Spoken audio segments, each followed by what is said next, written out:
Hello दोस्तों, स्वागत है आपका अपने YouTube channel science math classes में। हमने पिछला जो वीडियो है वो विद्युत धारा से संबंधित बनाया था। वो चैप्टर लगभग आपका कंप्लीट हो गया था। अगर आपने नहीं देखा है तो आप जो है वो पिछले वीडियो में विद्युत धारा वाला जो चैप्टर है वो कंप्लीट देख सकते हैं। आज हमें एक नए टॉपिक के ऊपर बात करते हैं और नया जो टॉपिक है वो आपका हम केमिस्ट्री में से चालू करेंगे, जिसका नाम है कार्बन और उसकी यौगिक वाला चैप्टर, जो कि एग्जाम की दृष्टि से काफ़ी इंपॉर्टेंट है। और आगे आप अगर केमिस्ट्री में पढ़ते भी हैं तो ये चैप्टर बारी बारी से पूछा जाता है, इसलिए एग्जाम की दृष्टि से, कंपटीशन की दृष्टि से और आगे की कक्षाओं के लिए जो है वो इम्पोर्टेंट माना जाता है। ऑफलाइन क्लास यानी ऑफलाइन जो आपकी क्लासें हैं वो बंद होने के कारण ऑनलाइन क्लासें चालू की जा रही हैं, इसलिए आप इनका फ़ायदा उठा सकते हैं, क्योंकि आगामी जो बोर्ड एग्ज़ाम का जो समय है वो बहुत कम बचा हुआ है। इसलिए आप जो है वो ऑनलाइन क्लासें लेकर अपनी तैयारी कर सकते हैं। आशा करते हैं कि आपको हमारा जो वीडियो है वो अच्छा लगेगा। अच्छा लगे तो आप इसको लाइक करें, शेयर करें और सब्सक्राइब करें। तो हम आगे देखते हैं इस चैप्टर में। आपका आगे जो केमिस्ट्री का जो चैप्टर है वो 8वां चैप्टर है, जिसका नाम है कार्बन है उसकी यौगिक। कार्बन एवं उसके यौगिक। इस चैप्टर में हम कार्बन और कार्बन से मिलकर बने हुए यौगिकों के बारे में कंप्लीट पढ़ेंगे। सबसे पहले हम इस चैप्टर में पढ़ेंगे कार्बनिक यौगिकों की या कार्बन की विशेषताएं। इसका जो पहला जो आपका जो पॉइंट है वो है कार्बन की विशेषताएं। कार्बन की विशेषताएं कौन कौन सी होती हैं? उनमें से जो पहली आपकी जो विशेषता है वो यह है कि कार्बन का जो प्रतीक जो चिन्ह होता है वो C6 से 12 होता है। कार्बन का प्रतीक जो चिन्ह है वो C6 से 12 होता है। यहाँ पर जो ये जो 6 है वो परमाणु संख्या है। 6 जो है यहाँ पर परमाणु संख्या है और 12 जो है वो द्रव्यमान संख्या है। 12 यहाँ पर जो है वो द्रव्यमान संख्या है। परमाणु संख्या तो आप जानते हैं किसे कहते हैं। किसी परमाणु में उपस्थित प्रोटॉनों की संख्या को परमाणु संख्या कहा जाता है। किसी भी परमाणु में जो नाभिक में जो प्रोटॉन पाए जाते हैं उन प्रोटॉनों की संख्या को परमाणु संख्या कहा जाता है। उसके बाद में आगे आपका जो पॉइंट है वो है द्रव्यमान संख्या। द्रव्यमान संख्या किसे कहेंगे? तो प्रोटॉन व न्यूट्रॉनों की कुल संख्या को, नाभिक में पाए जाने वाले प्रोटॉन और न्यूट्रॉनों की कुल संख्या को क्या कहा जाता है? द्रव्यमान संख्या कहा जाता है। आपने परमाणु की संरचना के बारे में पढ़ा होगा कि जैसे ये परमाणु है, परमाणु के मध्य में नाभिक होता है। नाभिक में जो है वो प्रोटॉन और न्यूट्रॉन पाए जाते हैं और बाह्यतम जो भाग है उसमें इलेक्ट्रॉन पाए जाते हैं। प्रोटॉन धनावेशित होता है, इलेक्ट्रॉन ऋणावेशित होता है और न्यूट्रॉन जो है वो उदासीन होता है।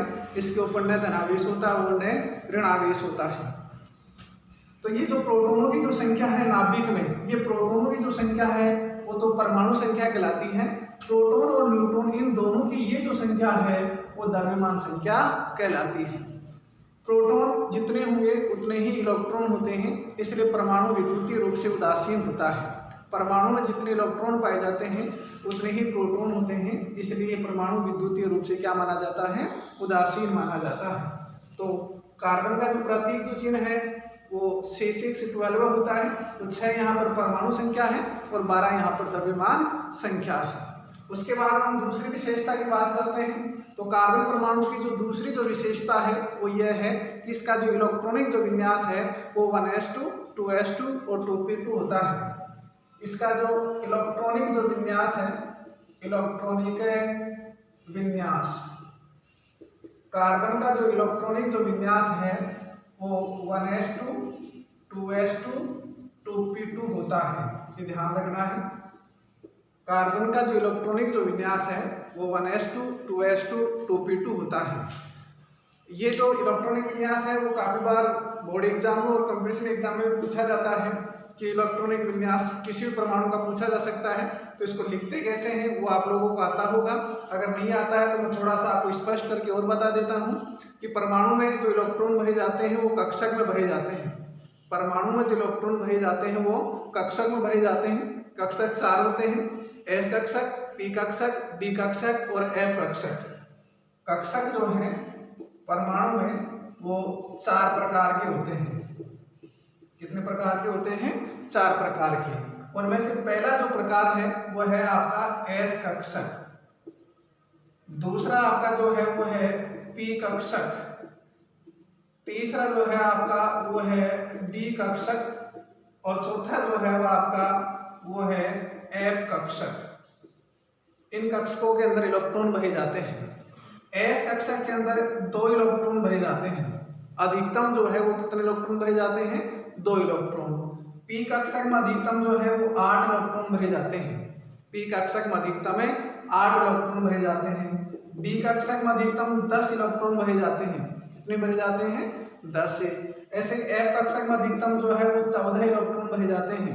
कितने इलेक्ट्रॉन भरे जाते हैं? 14 इलेक्ट्रॉन भरे जाते हैं। तो ध्यान रखना है, एस कक्षक में 2 इलेक्ट्रॉन, पी कक्षक में सॉरी यहाँ पर जो है वो 6 आएगा, पी कक्षक में 6 इलेक्ट्रॉन भरे जाते हैं, डी कक्षक में जो है वो 10 इलेक्ट्रॉन भरे जाते हैं और एफ कक्षक में जो है वो 14 इलेक्ट्रॉन भरे जाते हैं। इनके भरने का जो क्रम है वो किस प्रकार से होता है, तो उसके लिए हम एक सारणी बना लेते हैं। तो देखो सारणी कैसे होगी, पहले आप 1s लिखेंगे, फिर आप क्रम से एक एक बढ़ाएंगे। तो यहाँ पर आपका जो है वो 2s आ जाएगा, आगे 2p हो जाएगा। यहाँ पर आपको जो है वो 2s नहीं करना है, आपको क्रम से एक एक बढ़ाना है। जैसे आपने पहला एक कक्षक लिया 1s, फिर आप 2 कक्षक लोगे तो 2s और 2p। गलती से यहाँ पर आप 2s नहीं करें, क्रम से आपको एक एक ही बढ़ाना है। तो यहाँ पर आपका हो जाएगा 3s, 3p और 3d। यहाँ पर हो जाएगा आपका 4s, 4p, 4d और 4f। ऐसे आपको क्रम से एक एक जो है वो कक्षक लगातार बढ़ाना है। उसके बाद में 4 ही कक्षक होते हैं, तो आगे जो है वो लगातार 4-4 कक्षक आते जाएंगे। तो यहाँ पर आपका जो है वो 5s, 5p, 5d और 5f हो जाएगा। ऐसे आपका 6s, 6p, 6d और 6f हो जाएगा। तो इस प्रकार से जो है वो आप लगातार नीचे और भी कक्षक लिखते जाएंगे। जब इनके आप तीर का चिन्ह लगाएंगे तो उल्टा तीर का चिन्ह लगाएंगे इस प्रकार से। इस प्रकार से क्या लगाएंगे? उल्टे तीर के चिन्ह। शुरुआती में जो है वो आप एक एक के जोड़े में लगाएंगे। देखो एक एक का एक जोड़ा बन गया, उसके बाद में आप 2-2 के जोड़े में लगाएंगे। कितने के जोड़े में लगाएंगे? 2-2 के जोड़े में लगाएंगे। देखिए ये 2 का जोड़ा, तो फिर ये कितने का जोड़ा बनेगा? वापस 2 का जोड़ा। फिर आपको 3-3 के जोड़े में लगाने हैं, तो इस प्रकार से ये कितने का जोड़ा बन जाएगा? 3-3 का जोड़ा बनता जाएगा। आगे जो है वो ये भी देखो कितने का जोड़ा बन रहा है? 3-3 का जोड़ा। फिर ऐसे लगातार नीचे अगर आप लगाते जाएंगे तो 4-4 का जोड़ा बनता जाएगा अंत तक। तो जब इलेक्ट्रॉन कक्षक के अंदर भरेंगे तो इस क्रम के आधार पर जो है वो कक्षकों में इलेक्ट्रॉन भरे जाते हैं। तो सबसे पहले इलेक्ट्रॉन किस में भरे जाएंगे? 1s कक्षक में। फिर उसके बाद हम पीछे से आएंगे तो किस में भरा जाएगा? 2s में। उसके बाद में किस में भरा जाएगा? 2p में। 2p के बाद में 3s में। उसके बाद में 3p में, 4s में। उसके बाद में 3d में, 4p में और 5s में। तो इस प्रकार से लगातार एक एक कक्षक में क्या करते हैं? इलेक्ट्रॉन भरते हैं। तो ध्यान दीजिए, यहाँ पर मैंने अभी आपको बताया कि कार्बन का जो इलेक्ट्रॉनिक जो विन्यास है वो 1s2, 2s2 और 2p2 होता है। तो ये कैसे आता है वो ध्यान दो। कार्बन की जो परमाणु संख्या है वो मैंने आपको बताई कितनी होती है? 6 होती है। तो इसका मतलब इसकी परमाणु संख्या 6 है, तो इसके पास में प्रोटॉनों की संख्या भी 6 है। जब इसके पास में प्रोटॉनों की संख्या 6 है तो इसके पास में जो है वो इलेक्ट्रॉनों की संख्या भी 6 है। इसका मतलब कार्बन परमाणु के पास में इलेक्ट्रॉन जो है वो कितने हैं? 6 हैं। अब ये जो 6 इलेक्ट्रॉन है वो कक्षक के अंदर भरने हैं। तो सबसे पहले इलेक्ट्रॉन कौन से कक्षक में भरे जाएंगे? 1s कक्षक में। तो यहाँ पर लिखेंगे आप 1s। अब s कक्षक में अधिकतम कितने इलेक्ट्रॉन भरे जा सकते हैं? 2 इलेक्ट्रॉन भरे जा सकते हैं। तो यहाँ पर हो जाएगा 1s2। उसके बाद में इलेक्ट्रॉन कौन से कक्षक में जाएगा? 2s में जाएगा। तो 2s और s कक्षक में अधिकतम कितने इलेक्ट्रॉन भरे जा सकते हैं? 2 इलेक्ट्रॉन। तो ये हो जाएगा 2s2। तो 1s में भर गया, 2s में भर गया। उसके बाद में किसमें जाएगा? 2p में जाएगा। तो यहाँ पर ये आपका क्या हो गया? 2p। अब p कक्षक में अधिकतम कितने इलेक्ट्रॉन भरे जाते हैं? 6। लेकिन यहाँ कार्बन के पास में बच कितने रहे हैं? 2 और 2 4 बन गए, कितने बचे 2, तो यहाँ पर कितना आ जाएगा 2 आ जाएगा। तो इस प्रकार से हम कार्बन का जो इलेक्ट्रॉनिक विन्यास है वो क्या लिखे हैं 1s2 2s2 2p2 होता है। इसी प्रकार से आपको किसी भी परमाणु का जो है वो इलेक्ट्रॉनिक विन्यास पूछ सकता है, तो आप किसी परमाणु का इलेक्ट्रॉनिक विन्यास आराम से लिख सकते हो। जैसे उदाहरण के तौर पर बात करें, आपसे यदि कैल्शियम का इलेक्ट्रॉनिक विन्यास पूछ ले, किसका इलेक्ट्रॉनिक विन्यास पूछ ले कैल्शियम का, तो कैल्शियम की जो परमाणु जो संख्या है वो कितनी होती है 20। कैल्शियम की जो परमाणु जो संख्या है वो कितनी होती है 20। जब कैल्शियम की परमाणु संख्या 20 है तो इसके पास में प्रोटॉनों की संख्या 20 है। प्रोटॉन जब इसके पास में 20 है तो इलेक्ट्रॉनों की संख्या भी कितनी है 20 है। अब इस कैल्शियम के पास में ये जो 20 जो इलेक्ट्रॉन है वो कक्षा में किस प्रकार से भरे जाएंगे, तो उसका इलेक्ट्रॉनिक विन्यास क्या होगा वो आप देखिए। सबसे पहले किस में भरा जाएगा 1s में, तो यहाँ हो जाएगा 1s। एस कक्षा में अधिकतम कितने इलेक्ट्रॉन भरे जाएंगे 2 इलेक्ट्रॉन, तो हो जाएगा 1s2। उसके बाद में किस में भरा जाएगा 2s में, तो यहाँ पर हो जाएगा आपका 2s2। उसके बाद में किस में भरा जाएगा p कक्षक में, और p कक्षक में अधिकतम कितने इलेक्ट्रॉन भरे जाते हैं 6 इलेक्ट्रॉन भरे जाते हैं, तो यहाँ पर हो जाएगा 2p6 है। उसके बाद में 2p के बाद में यहाँ क्या आ जाएगा 3s है, तो यहाँ पर देखो 3s, और s कक्षा में अधिकतम कितने इलेक्ट्रॉन भरे जाते हैं 2 इलेक्ट्रॉन भरे जाते हैं, तो यहाँ हो जाएगा 3s2। 3s के बाद में यहाँ पर देखो वापस किस में आ जाएगा 3p में, तो यहाँ पर हो जाएगा आपका 3p। अब यहाँ पर आप 3p में p कक्षा में अधिकतम कितने इलेक्ट्रॉन भरे जाते हैं 6 भरे जाते हैं। 3p के बाद में कौन सी कक्षा में जाएगा 4s में, तो यहाँ पर आपका आ जाएगा 4s, और s कक्षा में अधिकतम कितने इलेक्ट्रॉन भरे जाते हैं 2 इलेक्ट्रॉन भरे जाते हैं। अब आपको इनको गिनना है, 20 भी एक ही नहीं देखते हैं। देखो 2 और 2 4, 4 और 6 10, 10 और 2 12, 12 और 6 18, 18 और 2 20। इस प्रकार से कैल्शियम के पास में जो 20 इलेक्ट्रॉन है वो कक्षकों के अंदर भर चुके हैं, इसलिए कैल्शियम का जो इलेक्ट्रॉनिक जो विन्यास है वो क्या हो गया है 1s2 2s2 2p6 3s2 3p6 4s2। तो उम्मीद करते हैं आप लोगों को इलेक्ट्रॉनिक विन्यास भरना समझ में आ गया होगा कि इलेक्ट्रॉनिक विन्यास किस प्रकार से लिखा जाता है। तो कार्बन की यहाँ पर 2 विशेषताएं हो गई हैं। एक तो कार्बन का मैंने आपको प्रतीक चिन्ह बता दिया है, जिनमें परमाणु संख्या क्या होती है और द्रव्यमान संख्या क्या होती है वो भी बता दिया है, और दूसरी विशेषता है आपका इलेक्ट्रॉनिक विन्यास किस प्रकार से लिखा जाता है, और कार्बन का इलेक्ट्रॉनिक विन्यास क्या होता है वो मैंने आपको बता दिया है। तो कार्बन का जो इलेक्ट्रॉनिक विन्यास है वो 1s2 2s2 और 2p2 होता है। एक बार आप चाहें तो आप इसकी स्क्रीनशॉट भी ले सकते हैं।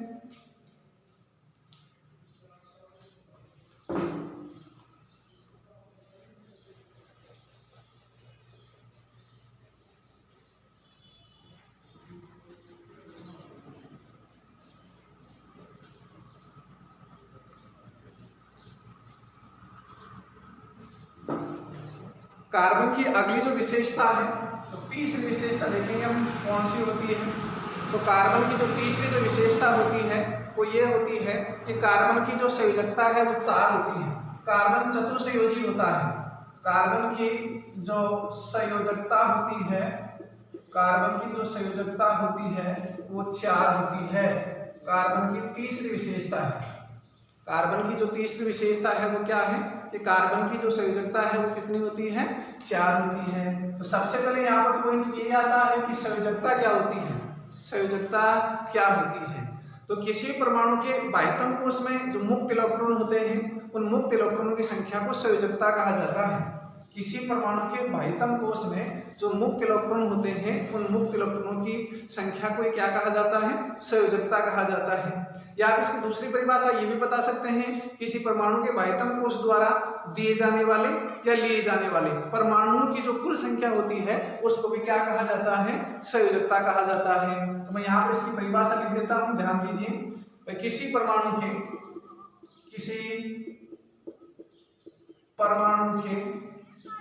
बाह्यतम कोश द्वारा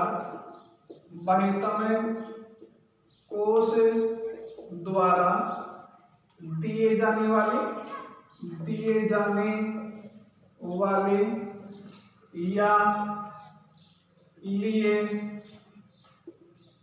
जाने वाले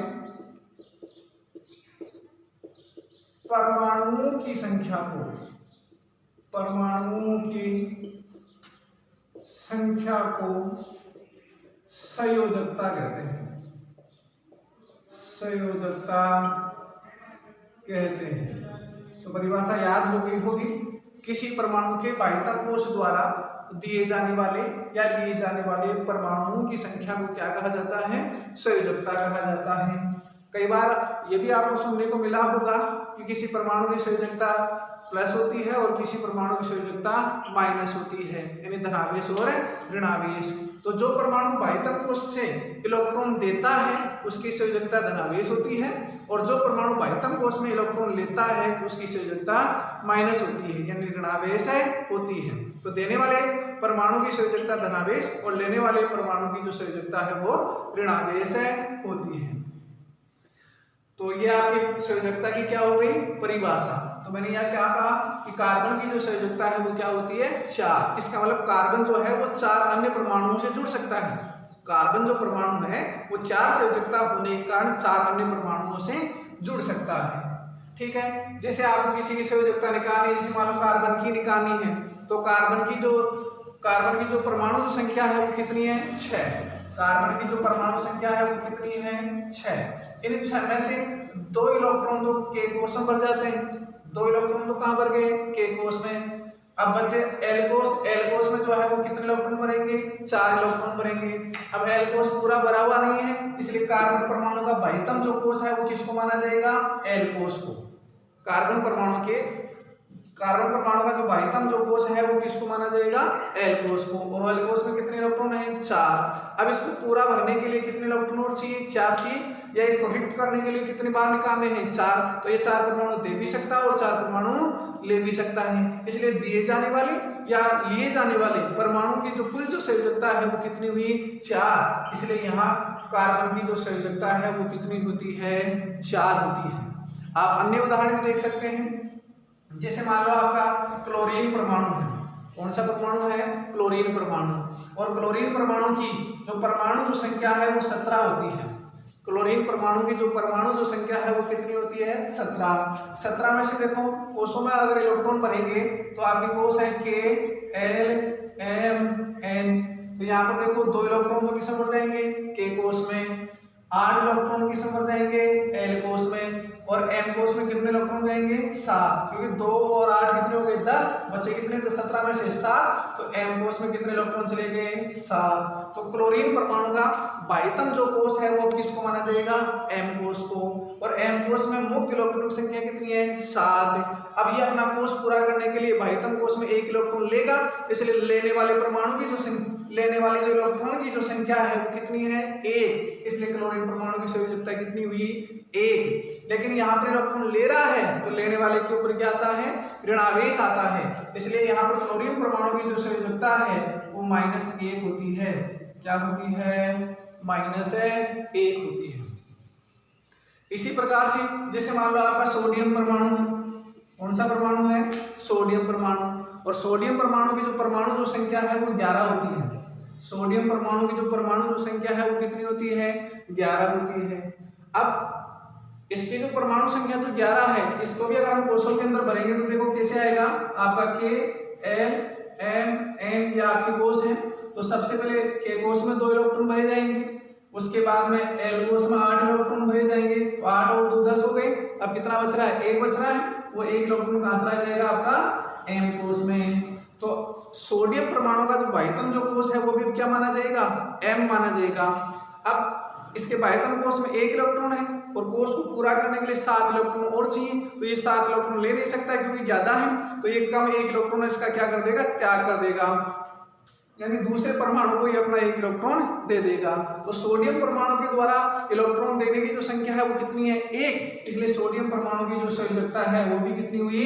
1। इसकी भी संयोजकता कितनी हुई? 1। और देने वाले के ऊपर क्या आता है? धनावेश। इसलिए क्योंकि सोडियम परमाणु अपने बाह्यतम कोश में से 1 इलेक्ट्रॉन बाहर निकाल रहा है, दे रहा है, तो देने वाले के ऊपर जो संयोजकता होती है वो क्या होती है?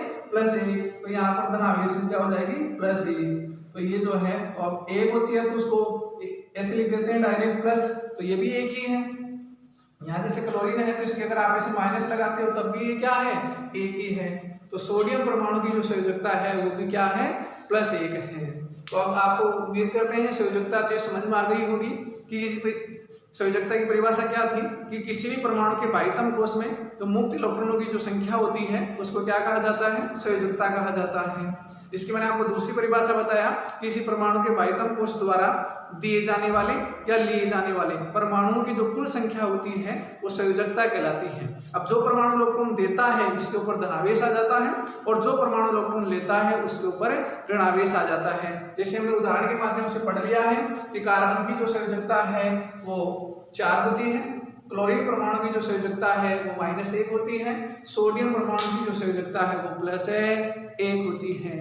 ऐसे आप और काफी सारे उदाहरण देख सकते हो। जैसे मान लो आपका ऑक्सीजन परमाणु है, ऑक्सीजन परमाणु की जो परमाणु जो संख्या है वो 8 होती है। ऑक्सीजन परमाणु की जो परमाणु जो संख्या है वो कितनी होती है, 8 होती है। तो अगर कोषों के अंदर इसके इलेक्ट्रॉन भरेंगे तो केवल कैसे भरे जाएंगे, K L M N। के कोष में अधिकतम कितने इलेक्ट्रॉन भरे जाएंगे, 2।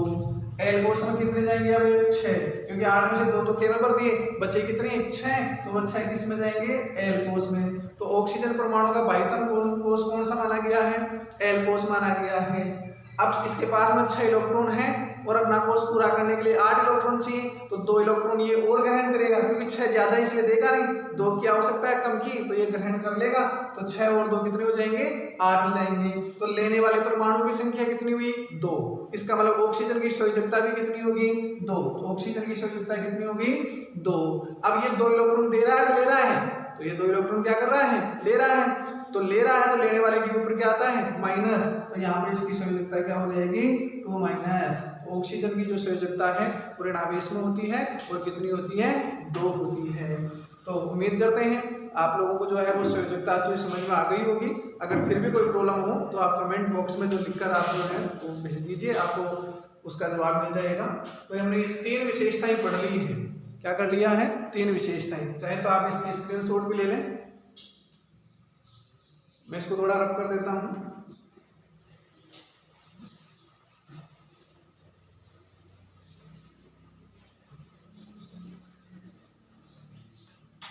कार्बन की जो अगली जो विशेषता है नंबर 4, कार्बन की जो अगली जो विशेषता है नंबर 4 में वो इसकी संरचना से संबंधित है कि कार्बन की जो संरचना है वो चतुष्फलकीय होती है। इसकी जो संरचना है कार्बन परमाणु की, वो जो संरचना है वो चतुष्फलकीय होती है, चतुष्फलकीय होती है। ये ध्यान रखना है कि कार्बन परमाणु की जो संरचना है वो चतुष्फलकीय होती है। चाहे तो आप इसको समचतुष्फलकीय भी बोल सकते हो, क्या बोल सकते हो, समचतुष्फलकीय संरचना होती है। इसमें क्या करते हैं कि जैसे मान लो आपका ये कार्बन परमाणु है और इसकी संयोजकता कितनी होती है, 4। एक संयोजकता ये है, एक संयोजकता ये है, एक संयोजकता ये है और एक संयोजकता ये है। तो ये कार्बन परमाणु की जो संयोजकता वाले जो बिंदु हैं वो आपस में जुड़कर एक समचतुष्फलकीय संरचना का निर्माण कर देते हैं। इसका निर्माण कर देते हैं, समचतुष्फलकीय संरचना का निर्माण कर देते हैं। तो कार्बन परमाणु की जो संरचना है वो कैसी होती है, समचतुष्फलकीय होती है। और इस समचतुष्फलकीय संरचना में बंध कोण का जो मान है, बंध कोण का मान, यहाँ पर ये देखो, यहाँ पर ये जो कोण बन रहा है इस कोण को आप बोलेंगे बंध कोण। क्या बोलोगे इसको, बंध कोण। और ये जो बंध कोण है वो 109 डिग्री 28 मिनट का होता है। ये ध्यान रखना है, कार्बन परमाणु की जो संरचना है वो समचतुष्फलकीय होती है और कार्बन परमाणु में ये जो बंध कोण का जो मान है वो 109 डिग्री 28 मिनट का होता है। यहाँ से प्रश्न भी कई बार पूछा जाता है कि ये जो बंध कोण जो बन रहा है ये किसे कहते हैं, बंध कोण किसे कहते हैं, बंध कोण किसे कहते हैं। तो आप सीधी सी परिभाषा ये लिख सकते हो कि 2 बंधों के मध्य बनने वाले कोण को, 2 बंधों के मध्य बनने वाले कोण को, 2 बंधों के मध्य बनने वाले कोण को क्या कहा जाता है, बंध कोण कहा जाता है। जैसे मान लो एक कोण, तो आपका एक बंध तो ये बन रहा है, एक बंध ये बन रहा है, तो इन दोनों बंधों के मध्य ये जो कोण बन रहा है इस कोण को क्या कहा हमने, बंध कोण। और बंध कोण का जो मान है वो क्या होता है, 109 डिग्री और 28 मिनट होता है। और बंद कोण की मैंने परिभाषा लिखी दी है आपके सामने कि दो बंदों के मध्य बनने वाले कोण को क्या कहा जाता है, बंद कोण कहा जाता है। समचतुष्फलक की जो संरचना है कार्बन की, उसमें आपको क्या बताना है कि कार्बन के 3 प्लग आपस में जुड़कर समचतुष्फलक की संरचना का क्या करते हैं, निर्माण करते हैं। तो वो जो संरचना है वो कैसी हो जाएगी, समचतुष्फलकीय हो जाएगी। तो इसकी कितनी विशेषताएं हो गई हैं, 4 विशेषताएं हो गई हैं। 5वीं विशेषता के ऊपर अगर आप ध्यान दें कि कार्बन परमाणु की जो 5वीं जो विशेषता है वो क्या होती है, तो इसमें आपको ये बताना है कि कार्बन जो परमाणु है वो दूसरे कार्बन परमाणु से एकल बंध, द्विबंध और त्रिबंध बना सकता है। आप लिख सकते हैं कि एक कार्बन परमाणु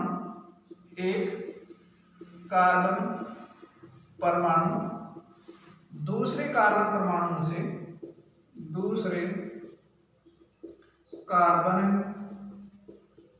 परमाणुओं से एकल बंध,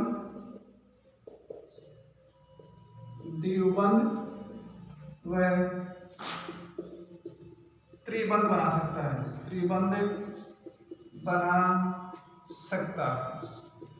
कैसे बना सकता है वो आप देखिए। जैसे मान लो आपका एक कार्बन यह है और एक कार्बन यह है, तो ये दोनों कार्बन आपस में एकल बंध से भी जुड़ सकते हैं। अब कार्बन की संयोजकता 4 होती है, तो इसके 3 अन्य संयोजकता लगा देंगे, ऐसे इसकी भी 3 अन्य संयोजकता लगा देंगे, तो ये तो बन गया आपका एकल बंध। ये तो आपका क्या बन गया, एकल बंध। अगर आपका ये कार्बन परमाणु है और ये कार्बन परमाणु है, एक कार्बन परमाणु दूसरे कार्बन परमाणु से द्विबंध से जुड़ता है। किससे जुड़ता है, द्विबंध से। तो देखो इसके भी 2 संयोजकता इधर निकाल देंगे, इसकी भी 2 संयोजकता इधर निकाल देंगे, तो एक ही कार्बन की 4-4 संयोजकता कंप्लीट हो जाएगी। तो इस प्रकार से ये द्विबंध बनाता है। इस प्रकार से क्या बनाता है, ये द्विबंध बनाता है। और तीसरा देखिए, एक कार्बन परमाणु ये है और एक कार्बन परमाणु ये है, ये दोनों कार्बन परमाणु आपस में जो है वो त्रिबंध बना सकते हैं। तो त्रिबंध किस प्रकार से बनाएंगे, एक संयोजकता साइड से निकल जाएगी, बाकी त्रिबंध बनी जाएगा। तो ये आपका जो है वो क्या बन गया है, त्रिबंध बन गया है। सिंगल बॉन्ड, डबल बॉन्ड और ट्रिपल बॉन्ड। तो यहाँ पर कार्बन की जो 5वीं जो विशेषता है वो क्या है कि एक कार्बन जो परमाणु है वो दूसरे कार्बन परमाणु से एकल बंध, द्विबंध और त्रिबंध से जुड़ सकता है या बना सकता है। एकल बंध की संरचना इस प्रकार से बनेगी, द्विबंध की जो संरचना है वो इस प्रकार से बनेगी और त्रिबंध की जो संरचना है वो इस प्रकार से बनेगी। तो आज हमने जो है वो कार्बन परमाणु की 5 विशेषताएं पढ़ी है। कितनी विशेषताएं पढ़ी है, 5 विशेषताएं। पहली विशेषता में क्या बताया गया कि कार्बन का जो प्रतीक जो चिन्ह है वो C612 होता है। दूसरी विशेषता में क्या बताया गया कि कार्बन का जो इलेक्ट्रॉनिक जो विन्यास है वो 1s2, 2s2 और 2p2 होता है। तीसरी विशेषता में क्या बताया गया कि कार्बन की जो संयोजकता होती है वो 4 होती है। और चौथी विशेषता में क्या बताया गया कि कार्बन की जो संरचना होती है वो समचतुष्फलकीय होती है, जिसमें बंध कोण का जो मान है वो 109 डिग्री 28 मिनट होता है। इसका आप यहाँ पर उदाहरण भी देख सकते हो। इसका यहाँ पर आप क्या देख सकते हो, उदाहरण भी देख सकते हो। और उदाहरण में आप क्या बताओगे, मेथेन। उदाहरण में क्या बताओगे, मेथेन। और मेथेन का जो सूत्र होता है वो CH4 होता है। मेथेन का सूत्र क्या होता है, CH4 होता है। इस मेथेन की जब आप संरचना बनाओगे तो संरचना कैसे बनेगी, आपका एक कार्बन ये इधर हाइड्रोजन, इधर हाइड्रोजन, इधर हाइड्रोजन और इधर हाइड्रोजन है। तो यहाँ इन दोनों बंधों के मध्य ये जो कोण बनेगा, ये जो कोण बन रहा है इसका मान कितना है, 109 डिग्री 28 मिनट होता है। तो समचतुष्फलकीय संरचना का जो उदाहरण है वो आप मेथेन बता सकते हैं। मेथेन में जो है वो समचतुष्फलकीय संरचना बनती है जिसमें बंध कोण का मान 109 डिग्री और 28 मिनट होता है। ये 4 विशेषताएं हो गई थी। और 5वीं विशेषता हमने क्या देखा कि एक कार्बन परमाणु दूसरे कार्बन परमाणु से एकल बंध, द्विबंध और त्रिबंध बना सकता है। एकल बंध की संरचना इस प्रकार से बनेगी, द्विबंध की संरचना इस प्रकार से बनेगी और त्रिबंध की संरचना इस प्रकार से बनेगी। उम्मीद है कि आप लोगों को जो है ये मैंने जो भी चीज़ें बताई हैं वो आपको समझ में आई होंगी। आगे की जो विशेषताएं हैं वो हम अगले वीडियो में देखेंगे, नेक्स्ट क्लास में देखेंगे। इसमें यदि किसी को डाउट हो, कोई प्रॉब्लम हो तो आप कमेंट बॉक्स में लिखकर ज़रूर बताएं, आपकी समस्या का समाधान किया जाएगा। आज के लिए इतना ही काफ़ी है। धन्यवाद।